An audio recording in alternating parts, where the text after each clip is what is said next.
হজ করে আসার পরে ওই হজটা আল্লাহ তাআলার দরবারে পৌঁছাই না, ওই রকম হাজি আমাদের হওয়া যাবে না। এরকম হাজি আমাদের সমাজে কম নাকি বেশি?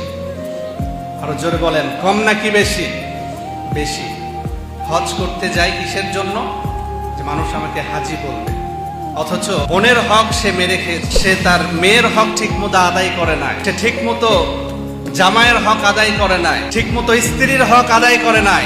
সে যদি 1000 হজ করতে যায়, তারপরেও তার হজ আল্লাহ পাক রব্বুল আলামিনের দরবারে কখনোই পৌঁছাবে না। কথা বলেন ঠিক কি না?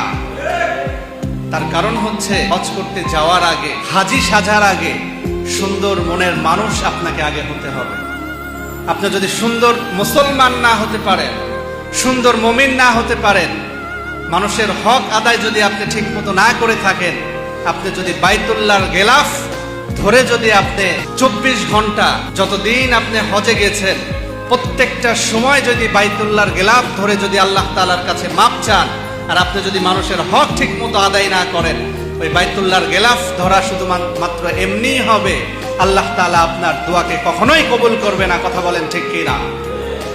মানুষ দেখানো হজ করা যাবে, মানুষ দেখানো হজ, মানুষ দেখানো হাজি আমাদের হওয়া যাবে না।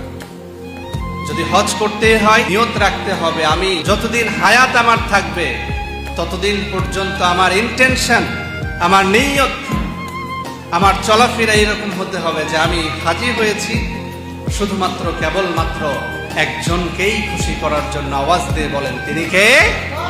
আল্লাহ। আল্লাহ তাআলা প্রত্যেকটা হাজি সাহেবদেরকে নিয়ত খালেস করে হজ করার তৌফিক দান করুক। সকলেই বলেন আমিন।